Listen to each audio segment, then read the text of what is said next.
Olá, boa tarde. Sejam bem-vindos ao nosso grupo de estudo aqui na Ensine. Boa tarde a todos. É um prazer estar aqui com vocês para a gente discutir os temas ligados aí ao universo do personal trainer, uma maneira da gente potencializar os resultados, entender as intervenções e permitir com que nós consigamos ter, além, único e exclusivamente aí, do conhecimento técnico, possibilidades de alavancar o desenvolvimento e adaptações dos nossos alunos.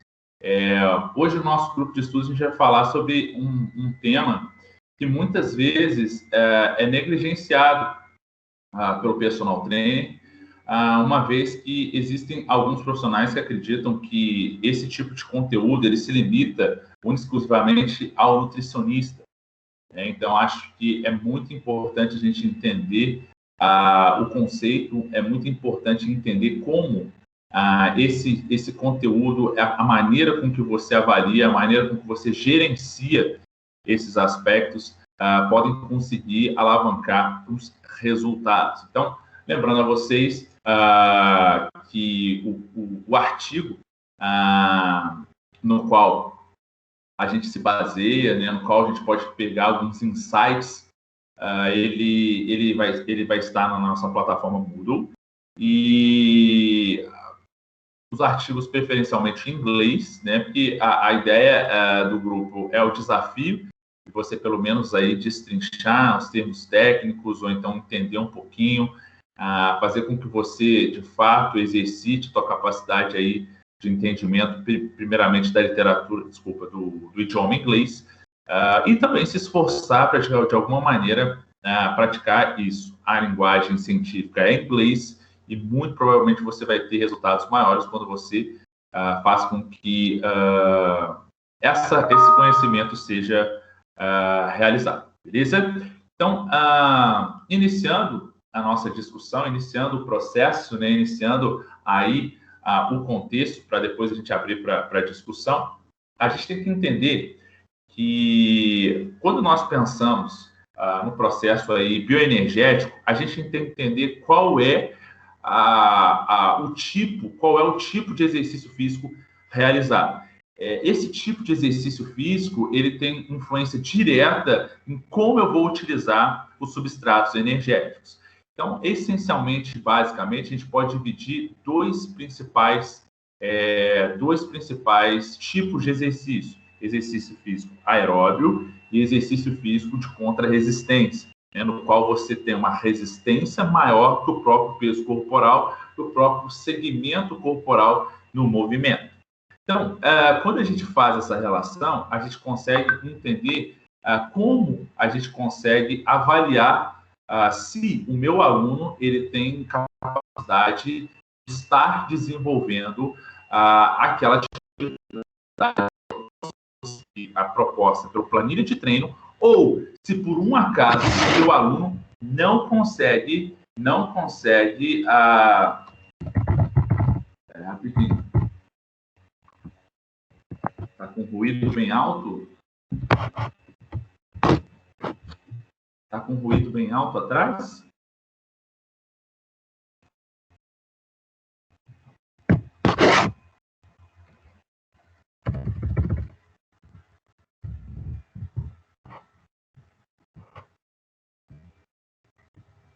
Está com ruído aqui?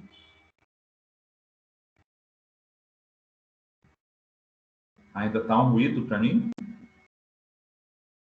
Tá atrapalhando?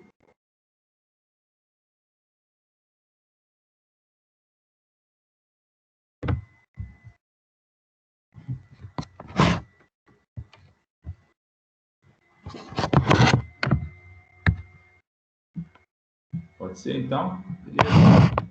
Coloco aqui, ó. Melhorou? Melhorou agora, não?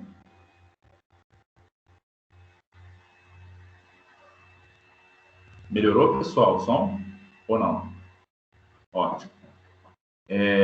Então, pessoal, o que acontece? É muito importante diminuir e gravar no Teams e também no celular. Melhorou agora? Ótimo, beleza. Então, eu estou com o Teams aberto e também estou aqui com... Estamos com aqui no Teams, certo? Então, beleza, então. Ótimo. Então, só alguns alunos que estão pedindo para entrar aqui no Teams. Espera aí.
Beleza, pessoal. Então, maravilha. Então, vamos retornar. Então, eu vou olhar para a tela, o time está ali, então, em função aí dessas questões aí vinculadas ao som. Né? Então, melhorou o som. Melhorou o som. Ok. Então, beleza. Então, no Teams e no Instagram. Maravilha. Então, vamos voltar. Então, a primeira coisa que eu tenho que entender é qual tipo de exercício que o meu aluno está fazendo. Ah, Thiago, mas por que é importante saber isso? Porque eu não tenho ideia do rendimento do meu aluno se eu não contextualizar com o protocolo dietético que ele está realizando. Então, o protocolo dietético que ele está realizando, em parceria com o nutricionista, ele consegue me dar um feedback em relação a qual é a capacidade metabólica ou qual é a possibilidade de avançar ou reduzir o volume de treino em razão do que o meu aluno traz consigo. Muitas vezes eu tenho o período do dia, no qual o meu aluno está realizando a atividade como um fator redutor do desenvolvimento da capacidade muscular desse meu aluno. Então, é muito comum que alunos, por exemplo, que façam o treinamento na parte da manhã, relatem desconforto em função das refeições que fazem. Ou então, é muito comum que o aluno acredite que se ele fizer uma refeição antes do exercício, ele rende melhor. Ou é muito comum que esse aluno acredite que uma refeição rapidamente após o exercício vai potencializar a capacidade de resultado. A capacidade não, vai potencializar os resultados que esse aluno tem. Então, a gente tem que entender esse processo para, pelo menos, identificar se isso é válido ou se o treinamento que eu estou prescrevendo para o meu aluno, ele está diretamente associado com o que ele consome e a produção desse indivíduo. Então, quando a gente fala em refeição pré e pós-exercício, eu tenho que analisar, a primeira coisa é isso, qual o tipo de exercício o meu aluno faz. Por quê? Porque eu sei que exercícios aeróbicos tendem a ter um gasto maior que exercício resistido com musculação. Já começa por aí. Outra, o meu aluno, ele é iniciante, intermediário ou avançado? Alunos iniciantes que pensam em otimização do processo metabólico em razão da demanda de treino, a meu ver, é uma análise muito vaga. O que eu estou querendo dizer? O aluno iniciante ele ainda está no período de adaptação, um período no qual ele não tende a ter uma capacidade biomecânica, uma capacidade de movimento, uma capacidade técnica de aumentar o gasto calórico daquela atividade e pensa, talvez, que a otimização de uma refeição ou, talvez, a utilização de um processo de otimização dietética, seja ela de suplementação ou seja ela de uso de ergogênicos, né, para aumentar o trabalho, ele acredita que talvez isso vai ser um diferencial na resposta e na adaptação dele. Não. Um aluno iniciante, ele não tem a potencialização desses aspectos em razão ainda do processo de conhecimento, que a gente fala de adaptação neural, certo? Então já começa por aí.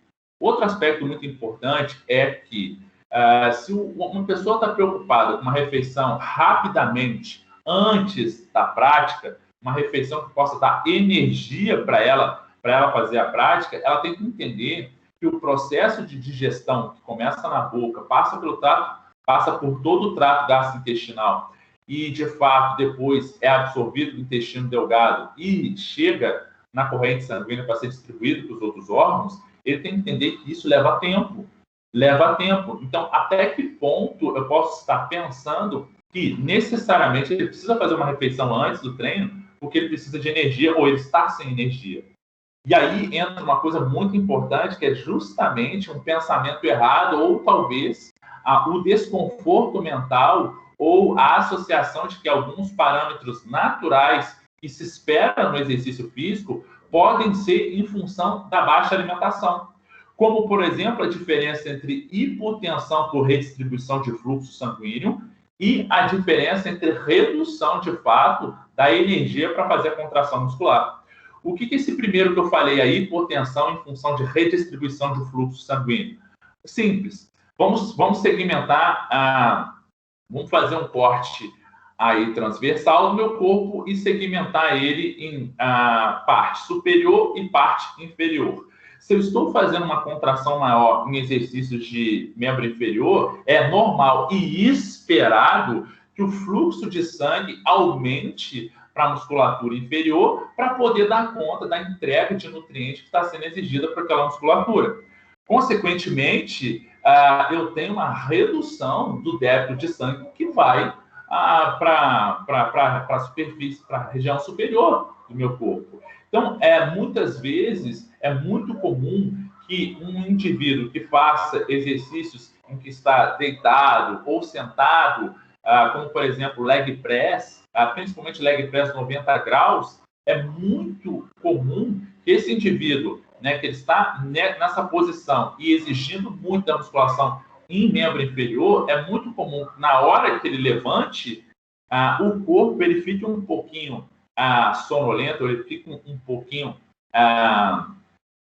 comprometido, né, em razão justamente do processo de não identificação rápida dessa relação de fluxo de sangue que está muito em membro inferior. E aí o que acontece? Aí ele começa a achar que ele está passando mal, ou ele começa a achar que ele não comeu adequadamente. E, na verdade, isso é um outro processo. Então, a gente já começa a entender isso pela questão da fisiologia do exercício. A gente vai ter muito esse assunto quando a gente for falar de exercício físico, prescrição de exercício físico para grupos especiais, principalmente pacientes com disfunção cardiovascular, tá? Então, já começa por aí. Outra coisa muito importante será que eu preciso pensar que o tempo ele é um determinante também para que haja a entrega desse nutriente? Sim. Em função do processo digestório, os estudos mostram que o corpo ele leva de 2 a 3 horas para absorver esse nutriente. Então, se uma pessoa fala assim, eu vou fazer uma refeição pré-treino às 6 horas da manhã, porque eu treino 6h30. Aí, 40 minutos, aí, meia horinha, 40 minutos, eu já estou com energia para treinar. Cara, dependendo do que você come, isso aí vai levar 2 a 3 horas. E do ponto de vista bioenergético, você está treinando em jejum, porque ainda não se tem a chegada dessa energia para a musculatura. E aí eu pergunto para você, até que ponto é um custo-benefício eu pensar numa refeição necessariamente antes desse exercício para poder dar energia para o meu aluno? E aí a gente começa a entender o processo de bioenergética, que não é o foco, né, da nossa discussão de hoje, mas eu preciso entender que eu tenho reservas de energia no meu corpo que ficam estocadas e permitem, quando eu tenho uma demanda energética, uma necessidade, né, de suprir essa demanda energética do músculo, né, demanda, estou fazendo um exercício físico que demanda 500, 600 calorias, eu tenho reserva para isso? Tenho. Pô, tranquilaço. Estou fazendo um exercício aí com maior duração, um processo cíclico de contração muscular, como, por exemplo, a natação, como, por exemplo, o ciclismo, como, por exemplo, a corrida, e faz com que eu tenha aí uma necessidade aí de energia de 3.000 quilocalorias, como, por exemplo, é uma partida de futebol. E aí? E aí eu poderia estar pensando numa estratégia de fato aí, de ajuste da energia como um todo, que eu sei que necessariamente depois desse exercício aí, eu vou ter uma necessidade maior de calorias, porque o gasto é maior. Então, a gente tem que analisar essas questões. Tá, pessoal? Então, já começa por aí. Refeições pré-exercício, né? Pré-treino. Então, eu falei da questão da justificativa de se realizar e vamos pensar quando que essa refeição pré-treino, de fato, ela vai ser bem-vinda. A primeira coisa é o tipo, a segunda é o gasto programado para a atividade e a terceira é a distribuição das refeições ao longo de 24 horas. Tá? E isso é muito importante. Suponhamos, então, que eu treine ao meio-dia, tá? Que é o horário que eu tenho para treinar, né? Ali no almoço, e eu faço um café da manhã e vou treinar no almoço. Será que eu estou plenamente recuperado nas 24 horas antes do exercício, de fato, a ter energia suficiente para fazer um bom treino ao meio-dia? Outro aspecto muito importante. Será que eu dormi suficiente para que haja uma recuperação muscular, para que haja um reparo anti-inflamatório e que eu não exija energia adicional em função desse baixo sono? E aí? E aí a gente tem que analisar, tá? Aí uma coisa muito importante também, que deve ser levada em consideração, é o que a gente chama de volume de treino. O que é o volume de treino? É quanto de exercício eu vou fazer. Então, ao longo da semana, eu preciso ter uma ideia de como o meu aluno está e quanto ele está fazendo de exercício, certo?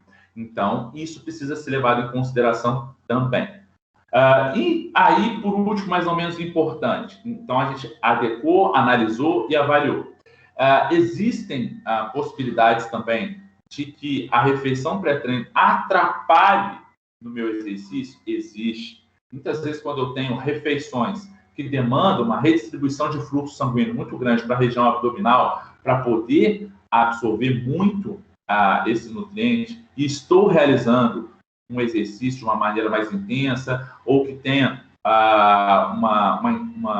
um volume reduzido, né? É uma densidade de treino reduzida. Densidade de treino é quando a gente fala que tem um intervalo mais curto entre os estímulos. Então, a gente tem um processo de acidose metabólica maior. E aí, o que acontece? Quando eu tenho um processo de acidose metabólica maior, é comum o meu corpo acreditar que eu estou num período de muito estresse. E, primitivamente, é como se ele identificasse que eu preciso sobreviver. E se eu preciso sobreviver, naquele momento, absorver nutriente vai contra a possibilidade de eu sobreviver àquele estresse. Então, é muito mais primitivo o meu corpo acreditar que ele precisa colocar para fora aquele alimento, porque naquele momento eu preciso sobreviver. Então, aquele alimento está competindo com o fluxo de sangue que vai para a musculatura que está sendo exigida, e é muito comum, dependendo do que você come, aquela vontade de botar para fora aquilo lá. Então, já começa por aí, tá? Por último, mas não menos importante, quanto os estudos têm mostrado que dentro da nutrição esportiva, uma refeição pré-treino ela pode estar contemplando aproximadamente aí a necessidade do exercício. É claro que eu já falei que tem tipos de exercício que a gente não consegue dar uma receita de bolo para isso. Mas, sinteticamente falando, a capacidade de absorção de carboidrato, né, na forma menor que a glicose, ela é de aproximadamente 1 grama de glicose a cada minuto, tá? Então, presume-se que você tenha aproximadamente uma capacidade de absorção de carboidrato da ordem de 60 gramas por hora. 60 gramas por hora é mais ou menos 240 quilocalorias, certo? Então, de 3 em 3 horas, você tem aproximadamente, entre aspas, em termos de capacidade de absorção de carboidrato, aproximadamente, tá, pessoal? 750 quilocalorias só de carboidrato. Então, assim, é por isso que refeições mais volumosas, de maior carga calórica, principalmente do ponto de vista de carboidrato, elas podem não ser tão absorvidas e ser direcionadas, ao invés para ser oxidada e gerar energia, ser direcionada para atuar na síntese de gordura, né, na produção de gordura. Então, levemente falando assim, a gente tem essa relação. Santiago, isso é para todo mundo? Nunca, de jeito nenhum. Pessoas com maior capacidade aeróbia podem podem absorver muito mais? Podem, tá? Pessoas que utilizam tipos diferentes de carboidrato na mesma refeição podem estar otimizando essa absorção? Podem. Ao invés de utilizar única e exclusivamente a glicose, que é o monossacarídeo, existem outros 2 tipos de monossacarídeos derivados de fontes alimentares diferentes, que são a frutose e a galactose. Então, se eu utilizar esses 3 tipos de monossacarídeos, né, ou seja, de açúcares menores, porque polissacarídeos são açúcares maiores. Na conformação química, eu tenho mais açúcares.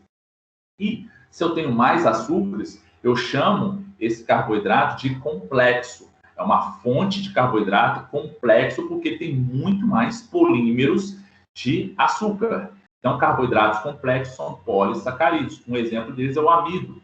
O amido do pão, da massa, da pizza, enfim, né? Então, um dos exemplos é ele. E aí que está. Quando eu tenho uma redução em partículas menores, eu posso utilizar diversos transportadores. A minha célula, ela tem diversos tipos de transportadores. Ela tem transportadores para esses 3 tipos específicos de açúcares. E existem estudos que mostram que quando eu tenho uma variedade maior da refeição que eu faço, eu otimizo muito mais esses transportadores. A questão é, será que eu vou fazer uma atividade a ponto de exigir uma absorção mais rápida? Então, já começa por aí, né? Então, se eu tenho uma ideia de quanto que eu gasto da atividade, acabou. Acabou. Na musculação, eu poderia estar utilizando isso? Não necessariamente. O gasto da musculação é baixo. Na corrida, eu posso estar utilizando? Depende. Depende da distância que você faz. Depende também da intensidade dessa corrida e depende também de quanto de energia você já vem estocado. Será que eu estou fazendo uma dieta de emagrecimento no qual todo dia eu reduzo um pouquinho a quantidade de energia? Aí eu posso estar analisando essa relação, tá? E aí que tá, como um pré-treino, se eu estiver com os estoques mais baixos de energia e eu vou treinar, por exemplo, na hora do almoço, e eu sei que eu não comi muito bem e que esse pré-treino vai ajudar ali naquela energia rápida, vale a pena eu utilizar carboidratos de mais rápida absorção, né? Carboidratos no qual a velocidade de entrega, de quebra e de entrega dessa glicose na corrente sanguínea é mais rápida. É o que a gente chama de carboidratos simples. Carboidratos simples. E aí, quando eu estou falando de carboidratos simples, eu estou pensando principalmente nos açúcares. Os açúcares mesmo, de mesa, né? Nos açúcares derivados aí da cana-de-açúcar, ou, de fato, aí, os açúcares que conseguem ter uma redução da quantidade de fibras e ser rapidamente entregues, como, por exemplo, o pão, por exemplo, tá? Ok? Não vamos estender nisso aí, mas só para a gente entender, ok? Pronto. Então, já começa por aí. No pós-treino, qual que é a relação do consumo rápido de energia no pós-treino? A primeira coisa que eu tenho que entender é que por que eu posso estar pensando num pós-treino imediato? Qual que é a justificativa de eu pensar numa refeição pós-treino rapidamente? Muitas vezes é a redução da possibilidade de se estar realizando as refeições em casa, ou muitas vezes a gente está falando da comodidade. É muito mais cômodo, às vezes, eu fazer uma refeição ali mesmo, no local onde eu estou, lavar, por exemplo, uma squeeze, uma garrafinha e já ir direto para o meu trabalho, ou então ter mais tempo para que eu utilize isso no meu trabalho, no meu deslocamento.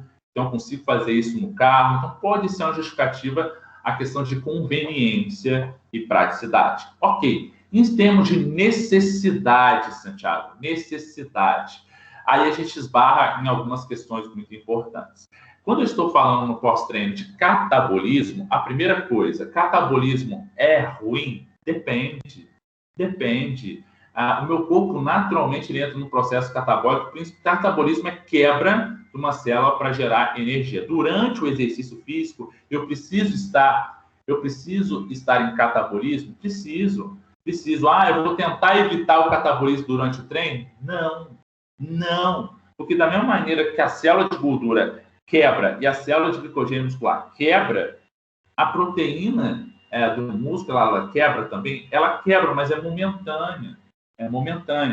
Tá, Santiago, ok, beleza. Mas eu preciso recuperar a musculatura que foi treinada. Você pode recuperar essa musculatura nas 24 horas subsequentes ao exercício. Existe uma crença de que haja, num período no pós-treino, um aumento da absorção de nutrientes. Existe, ok, mas qual que é a crença de que essa janela da oportunidade ou janela metabólica, ela é de alguns minutos no pós-exercício, eu preciso aproveitar ela? Não é uma janela, é um portal. Isso acontece? Sim. Você fica mais sensível? Sim. Agora, a questão é que isso leva até 24 horas.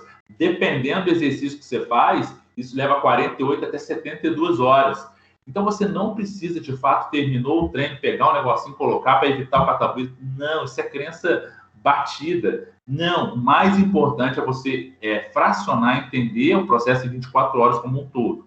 Mas aí, Santiago, quando é que talvez o timing da refeição, que é os termos que se usam, né? Por isso que a gente usa os artigos em inglês, porque a literatura científica lá atrás, algumas nomenclaturas estão específicas para isso. Qual que é o timing, né? O nutrient timing, né? O timing do nutriente, o tempo do nutriente. Quando é que ele se faz presente? Quando eu preciso recuperar rapidamente, porque muito provavelmente eu vou fazer uma nova atividade. Em síntese, essa é uma boa justificativa para se pensar numa recuperação otimizada. Ok, legal, aí sim, como por exemplo, você segmentar o seu treino em musculação e também exercício aeróbico. Então, essa é uma justificativa legal. Pode ser? Pode. Aí eu posso estar pensando, quanto, Santiago? Os estudos já mostram que eu já consigo reduzir o catabolismo no pós-exercício. Qual que é o macronutriente mais anticatabólico que existe? É a proteína? Não. O macronutriente mais anticatabólico que existe é o carboidrato. Quanto, Santiago, eu consigo dinamizar aí de carboidrato por refeição, já está para otimizando esse efeito natural de anticatabolismo muscular e proteger um pouco o músculo. 1 grama de carboidrato por quilo de peso corporal.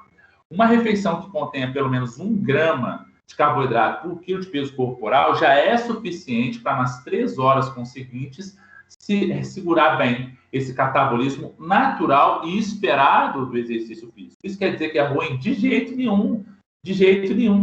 tá? Isso é ruim se você vier numa alimentação errada nas 24 horas. Aí, talvez, você está querendo otimizar uma estratégia mais avançada porque você não está conseguindo comer adequadamente. Tudo bem, nesse sentido, ok. E por último, mas não menos importante, né, que é muito comum, é a crença de que no pós-exercício, aumentando a liberação de insulina, quando eu consumo um determinado alimento e a insulina é anabólica, né, eu vou gerar mais massa muscular. Não, não. A insulina ela já é aumentada também com o consumo de proteína. Então, eu não preciso pensar em otimizar essa liberação de insulina única e exclusivamente com carboidrato para estar aproveitando esse componente. Não, a proteína por si só, ela já é capaz de fazer isso. Então, se você pensa na otimização, ou se você é um cara mais volumoso, o seu aluno é um cara mais volumoso e que precisa, de fato, talvez, desse gerenciamento, é só você analisar a quantidade aproximadamente aí de carboidrato por quilo de peso corporal, e aí, em função aí desse catabolismo, você já consegue facilmente gerenciar com uma refeição no pós-treino. Mas em quanto tempo? Imediato? Não, você pode ter até 24 horas para planejar isso aí. Beleza? Então, nesse contexto, eu consigo entender muitas vezes se o meu aluno, por exemplo, do CrossFit, ele está quebrando. Ele está quebrando. Por quê? Porque dependendo da competição ou dependendo do odd, um odd maior, eu consigo analisar se ele está bem recuperado para fazer o treino do outro dia, ou se necessariamente, em função da quantidade de tempo maior de recuperação, pelo tempo só eu não dou conta. Então, vale a pena, talvez, eu otimizar um pouquinho mais da quantidade de energia para ele estar recuperando mais? Vale a pena, talvez, eu pensar também em agentes que vão, no pós-exercício, fazer com que ele melhore essa recuperação ou reduza a acidose maior provocada pela carga de treino? Vale. Então, talvez uma refeição pós-treino, utilizar agentes que vão melhorar essa acidose, como, por exemplo, bicarbonato de sódio, pode ser interessante? Pode. E a gente consegue brincar com essas questões, eu consigo analisar se o meu aluno ele está rendendo mais ou menos em razão da dificuldade de distribuição da alimentação. Eu vou prescrever a dieta do meu aluno? Não, mas eu vou gerenciar se o resultado do meu treino está sendo reduzido, porque muito provavelmente ele está dando mole na refeição? Sim. E aí eu posso sinalizar tanto que o meu aluno procure um nutricionista, ou então sinalizar para o nutricionista que alguma coisa pode estar dando errado e que o nutricionista tem que rever o processo dietético ou sentar com o personal e avaliar as possibilidades de ajuste, porque o personal trainer que acompanha o aluno, ele tem muito mais condição do ponto de vista aí de acompanhamento, porque ele está com mais dias na semana ao lado do aluno, do que um médico, do que um nutricionista, do que as outras profissões. Beleza, pessoal? Tranquilo? Em relação a isso, esse contexto aí, esses 20 minutinhos aí de contextualização, é mais ou menos isso. Agora a gente vai para as perguntas. Então, se você já tem alguma pergunta aí, já manda aí para a gente trabalhar com as perguntas. Opa, diga, Tava. Do Joy, deixa eu te perguntar. Se uma pessoa, ela vai de manhã para a academia e faz musculação, aí de tarde ela vai para um treino de funcional, ou se não para o CrossFit. Aí não vai ter aquela janela de 24 horas, né, de 48 horas para ela poder estar se alimentando. Vai ser 2 treinos no dia. Uau. Aí seria recomendável, tipo assim, ela tentar comer alguma coisa assim para tipo 60 gramas por quilo de peso corporal para poder tentar recuperar nesse meio tempo entre a musculação e o CrossFit? Ótimo. Muito obrigado, Tato. Olha só que importante. A gente tem musculação e CrossFit nessa ordem, ok, Tabata? É essa a pergunta? Isso. Musculação e CrossFit nessa ordem. Vamos lá. Primeira coisa, qual é o nível de treinamento do seu aluno? Intermediário, iniciante, intermediário, avançado ou atleta? Já começa por aí. Outra coisa, qual é o treino que ele está fazendo, o quanto provavelmente ele vai gastar. Na musculação, gasta-se menos calorias, gasta menos energia que o CrossFit. Então, já começa por aí, tá? Pode ser também que choque o mesmo grupo muscular, Então, em função, às vezes, do treinamento do mesmo grupo muscular, pode ser que eu, sim, utilize necessariamente uma refeição no pós-exercício da musculação imediato, para já estar promovendo, pelo menos em 3 horas, a recuperação dessa musculatura, ou talvez uma recuperação parcial dessa musculatura, que vai ser exigida no outro trabalho de CrossFit. Já começa por aí. Beleza, mas vamos lá. Se eu tenho, em média, um gasto na musculação de 200 quilocalorias, ou 300 quilocalorias, eu não vejo a necessidade de uma recuperação rápida quando eu tenho a musculação e o CrossFit. Mas suponhamos que, e na maioria das vezes, o meu atleta ele esteja sobre déficit calórico porque ele quer aumentar a massa muscular e reduzir o percentual de gordura. Muito provavelmente ele vai ter aí pelo menos aí uns 500 quilocalorias de déficit no dia. E isso, no balanço energético como um todo, aí pode fazer uma diferença. Pô, se eu tenho aí 200, 300 calorias da própria musculação e eu já estou também com déficit de 500, poxa, já são talvez aí 800 quilocalorias a menos no processo de distribuição ao todo. Aí, meus queridos, essa pode ser uma condição no qual, depois do exercício de musculação, eu posso estar pensando na utilização de uma refeição com menos fibras, né? Ou até mesmo, dependendo do tipo de alimentação e do tempo de janela que eu tenho, uma refeição ou outra, aumentar, sim, um pouquinho de fibras, tá? Mas reduzir um pouquinho as gorduras entre essas refeições para que eu tenha uma rápida absorção daquele nutriente. Então, a escolha, por exemplo, de carboidratos de mais rápida absorção nessa janelinha entre a musculação e o CrossFit, nesse caso que você falou, Tabata, pode ser interessante. Então, um sanduíche, uma fruta com uma carga de frutose maior, né, e até mesmo aí uma carga de água maior pode ser interessante. A gente pode estar pensando aí no próprio arroz, a gente pode estar pensando em refeições com maior teor de carbo nessas condições para que a gente consiga, nessa janelinha aí de até 3, 4 horas, promover tranquilamente a prática dessas duas modalidades aí de treino. Beleza, tá? Beleza.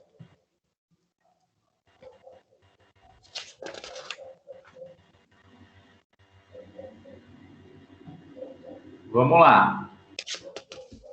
Gabriel Dalamura, enquanto a atividade é muito instável em relação à quantidade gasta? Quando a gente fala em atividade instável, na verdade, não é a atividade que é instável, é quem está gerenciando isso que provavelmente não está gerenciando da maneira correta. Por quê? Independente da atividade instável, se eu sei o quanto essa atividade aí, em tese, ela gasta, eu tenho uma ideia de como se utilizar. Né? Então, assim, beleza, a atividade instável, eu não sei se eu vou gastar 3.000 ou não sei se eu vou gastar 1.000. Primeira coisa, eu posso estar utilizando ferramentas de análise aí de esforço subjetivo. Quanto você acha que está gastando nessa atividade? Desculpa, quanto você acha que essa atividade está sendo esforço? Cara, 8, 9... Mas é porque você está mal recuperado ou porque essa atividade aí, de fato, ela está exigindo muito?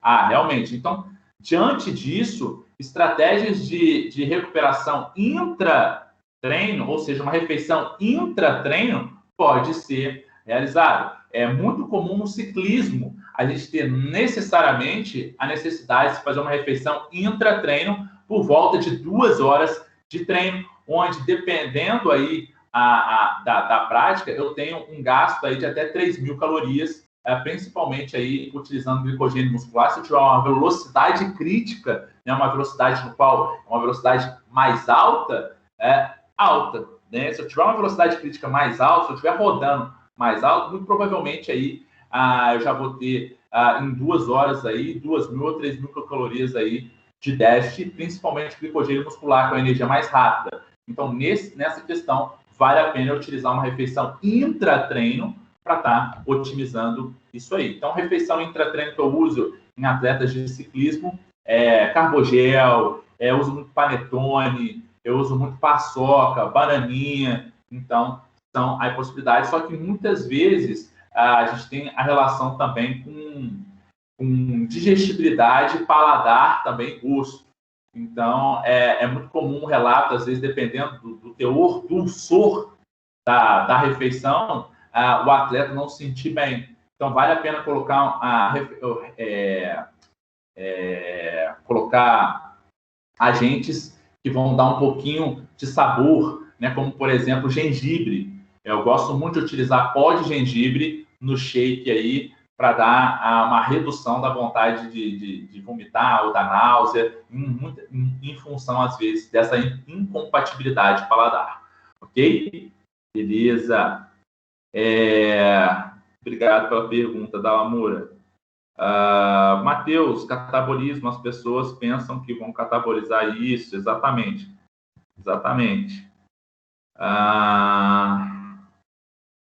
A ingestão de forma contínua de água interfere nesse processo de melhora do desenvolvimento muscular? A água é um importante fator de contra-catabolismo.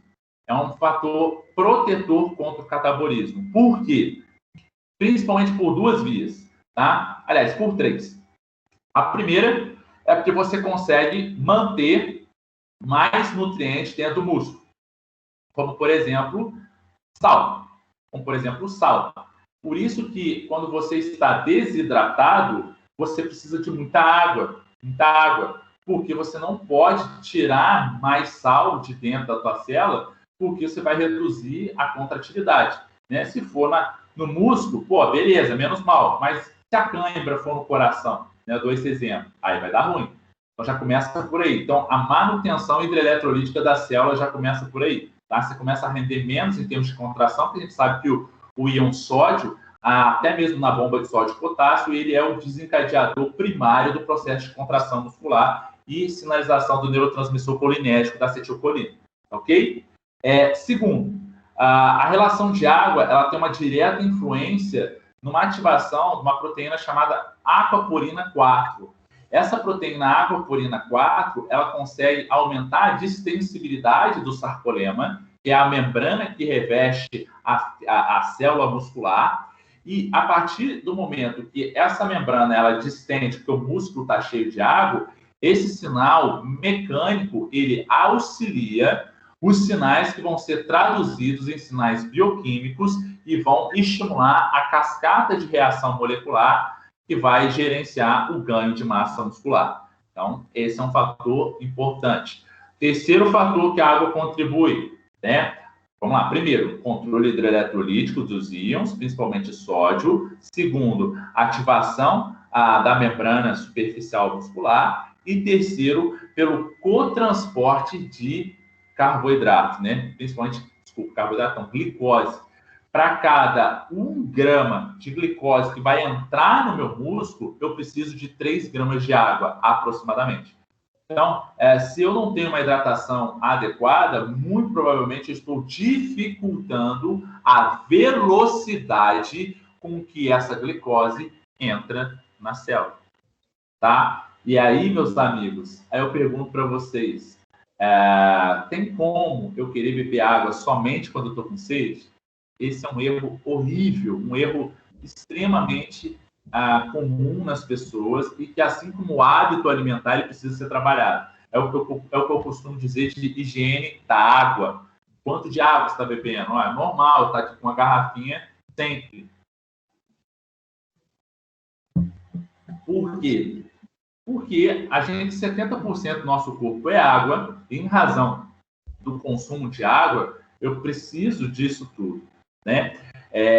Quanto mais ou menos de água, os estudos têm mostrado aí, 30 a 40 ml de água por quilo de peso corporal, tá bom? Isso em indivíduos adultos. Pode variar? Pode. Indivíduos idosos tem menor quantidade? Sim.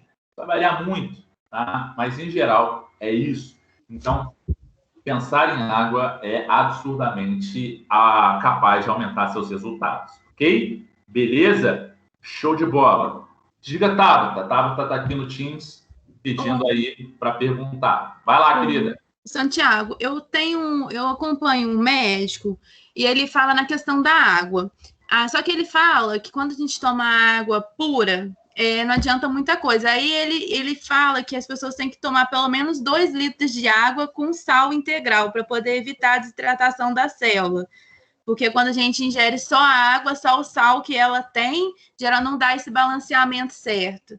Isso, você acha que assim tem coerência?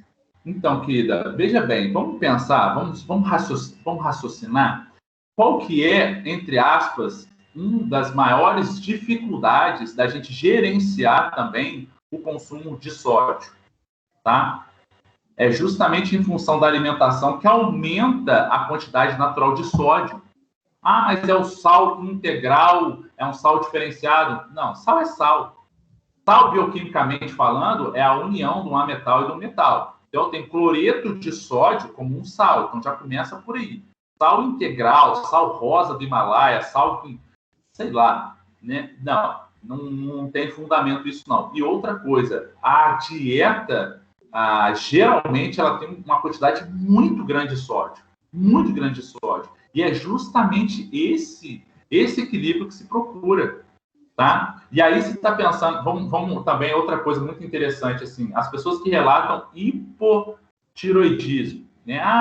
Minha tireoide está funcionando. Cara, não é a falta de iodo do sal marinho, é o excesso de iodo do sal marinho que, por um processo de hiperestimulação, reduz a atividade das células da tireoide. Tá? Então, não vejo fundamentação nisso. A meu ver, não tem coerência. Eu fico até assim, porque se uma pessoa é hipertensa e faz isso, ela acaba que se complica mais, né?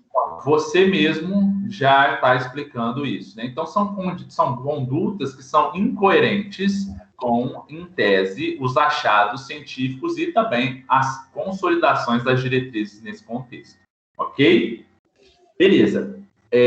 Outra pergunta, eu posso malhar 2 vezes ao dia, grupamentos diferentes, dentro de uma alimentação adequada? Até 3 ou 4, não tem problema nenhum quanto a isso, não. Se fosse assim, o lutador de MMA não conseguia, né? O lutador de MMA faz pelo menos 3 tipos de treino diferentes. O triatleta também, coitado, tadinho dele. A questão é o quanto de energia eu consigo fornecer e o quanto de recuperação adequada eu consigo fornecer para esse indivíduo. Gente, a ciência do treinamento, ela tem uma ciência à parte do processo de recuperação. Dar estímulo, entre aspas, é fácil. Dar estímulo é fácil. Agora, recuperar rapidamente para você conseguir manter esse estímulo, meu amigo, aí o buraco é muito mais embaixo, até porque muitas vezes o teu gasto calórico nas 23 horas, entre aspas, vamos colocar assim, do exercício, ele muitas vezes é muito maior do que em 1 hora de treino, e o cara só pensa em 1 hora de treino, né? Então, a gente tem que contextualizar isso, então fica muito importante essa relação. Existe limite de consumo de água? Vamos lá. Primeira coisa, as pessoas buscam o extremo, né? As pessoas buscam o extremo. O que é um limite? Primeira coisa, o limite para mim é diferente do limite para você, né? Já começa por aí. Então, quando a gente fala em limites diferentes, já está. Outra coisa, se esse cara está num grau de desidratação, o limite dele vai ser muito, muito maior que o meu, porque ele já vem com um estado pregresso de desidratação. Então, uma das justificativas em se pensar em limite não é um valor de sarrafo, vamos colocar assim, estabelecido. É a manutenção ótima de um estado osmótico bacana. E como que eu posso estar pensando nisso na prática, se eu não tenho dinheiro para investir num nutricionista, né? Eu fortemente, eu digo, se você quer resolver um problema, vá até quem entende desse assunto, né? Mas qual que é um racional assim? Como que eu poderia estar trabalhando e avaliando se eu estou no estado bem hidratado? foi ao banheiro, urinou, analisou a coloração da urina, necessariamente já vai e já bebe pelo menos aí 500 ml de água. Pelo menos 500 ml de água. Especialmente se a coloração da urina estiver mais escura. Então já começa. Urina, ela quanto mais escura, mais é um reflexo de desidratação do atleta e do aluno. Beleza? Eu utilizo água de coco isotônico para repor os sais e minerais que não tem na água. Faz sentido pensar assim? Mais uma vez. Se a gente pensar na nutrição fechada, a gente está sendo reprodutor de conteúdo de universidade de YouTube. Não é isso. A questão é qual foi o nível de desidratação, qual foi o nível de exigência hidroeletrolítica da prova. Os estudos mostram que exercícios abaixo de 1 hora com diurese reduzida não precisa de reposição hidroeletrolítica. Então, já começa por aí. Outra coisa, a água de coco com mais íons, se eu coloco sal, se eu pincelo sal numa água, ela já está contemplando isso aí. Agora, potássio e alguns outros minerais, aí a gente pode estar pensando, mas não necessariamente é um fator muito diferenciado do contexto como um todo. Agora, se eu tiver desidratação, se eu tiver sudorese excessiva, se eu tiver até acúmulo de sal na roupa, muito comum em ciclistas, aí, meus amigos, aí a gente já pensa até em colocar água salgada para estar reduzindo essa desidratação. Tá? Ou então, de fato, rapidamente a reposição hidroeletrolítica com, por exemplo, água de coco. Muito válido, muito pertinente. O mais legal ainda é utilizar a água de coco e ainda com frutas e também açúcar, para promover também a utilização dos outros transportadores. Beleza? Ok. Muitas perguntas, hein, pessoal? Que assunto legal, hein? Muito bom. Estou com medo aqui. Aí, beleza. Vamos lá. Eu utilizo água. Ok, já respondi. Matheus, o Carbocycle, né? O Carbocycling é uma boa estratégia aliada aos treinos de musculação para quem busca perda de peso. Primeira coisa, quem busca perda de peso é déficit calórico. Já começa por aí. Carbocycle é você promover a periodização nutricional com a periodização do treino. Então, se eu tenho no começo da semana volumes mais altos de treinamento, vale a pena eu utilizar até 70% do consumo energético na forma de carboidrato? Vale. Reduzir um pouquinho o volume de treino durante a semana. Vale a pena eu reduzir um pouquinho o consumo de carboidrato? Vale sim. Mas por que, Santiago? Qual que é a diferença? Porque do processo metabólico você aumenta a atividade enzimática de coordenação tanto da síntese quanto da depressão de glicogênio muscular a partir da glicogênio sintase ou a partir da glicogênio desidrogenase, tá? Da piruvato desidrogenase, desculpa. Então, são aspectos interessantes a gente estar analisando. Vale a pena sim, ok? Vou tentar otimizar aqui, porque a gente falta 5 minutos para acabar a nossa live aqui, pessoal. Jogo voleibol durante no mínimo 3 horas. Isotônico pode ser algo que sirva para auxiliar no desgaste? Não, você precisa de energia. Tá? Isotônico não. Isotônico não dá energia. Energia é carboidrato, gordura ou proteína. Beleza? Bom, pessoal, chegamos aí então ao final das nossas perguntas. Aí faltam 5 minutos para a gente terminar a nossa live. Muito bacana, muito legal. Muito bacana o que vocês trouxeram. Não vou conseguir responder isso, mas é muito legal saber que a gente está melhorando o processo de entendimento aí, tá? Para a próxima semana, a Jordana havia mencionado a temática de análise de corrida de curto, médio e longa duração, né? Então, nosso tema do grupo de estudo semana que vem é corrida de curto, médio e longa duração. Então, terminando aqui, já vou procurar um artigo, né, para a gente já começar a trabalhar. Vou tentar colocar uma semana, pelo menos aí para vocês ir no Ctrl+C, Ctrl+V no Google, já colocando aí um pouquinho aí do inglês para trabalhar. É um grupo de estudo, então a gente um grupo, na verdade, tipo assim, é um assunto diferente da faculdade, já é mais aprofundado, então a gente já vai discutindo o processo, e é desafiador, né? Então, é um desafio de você pegar e já destrinchar o que a literatura nos traz de maneira mais aprofundada e começar a aprender a estudar, aprender a contextualizar aí os assuntos científicos. Então, o tema de semana que vem, corrida de curto, médio e longa duração. Com o avançar do nosso grupo de estudo, eu vou convidar outros profissionais, tá? Vou convidar profissionais já formados para que a gente consiga também discutir alguns assuntos e não ficar só eu falando, tá? A gente já está passando no primeiro mês, a gente vai para o segundo mês, depois do segundo mês a gente vai fazer essa interação com profissionais já formados, e aí provavelmente depois do terceiro mês, vocês mesmos do grupo de estudo vão começar a apresentar, tá? Não é uma questão de exigência, ou então não é uma questão de tipo, não quero apresentar, vou fugir. Não, é uma construção conjunta, todos nós vamos nos ajudar, porque é um grupo de estudo. Não é avaliação, a gente não está aqui para avaliar ninguém, a gente está aqui para aprender junto, tá? Então, a ideia é que vocês também comecem a apresentar, principalmente assuntos do interesse de vocês, e a gente, de fato, consiga entender melhor sobre esses assuntos. Beleza, pessoal? Então, semana que vem, corrida de curto, médio e longa duração. Então, já vou procurar um artigo aqui. O artigo está no Moodle, tá bom? Lembrando que essa live ela não fica salva aqui no Instagram da Ensine, mas ela fica salva no Teams, no Moodle da disciplina em que vocês têm aí acesso. Beleza? Maravilha, então. Uma live muito legal, muito bacana. Vocês vão ter essa disciplina de nutrição esportiva. Não tem como dissociar o treinamento, o esporte, sem a contextualização da nutrição esportiva. A gente não vai prescrever, né? Mas é muito importante a gente entender o processo como um todo.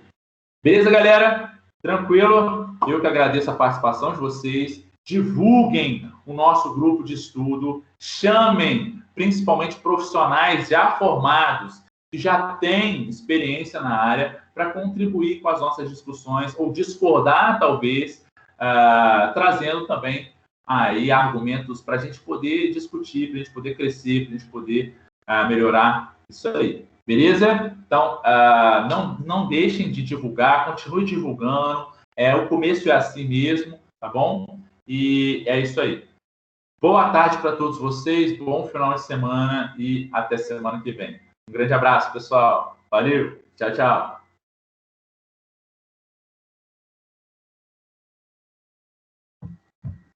Tchau, tchau, Tabata.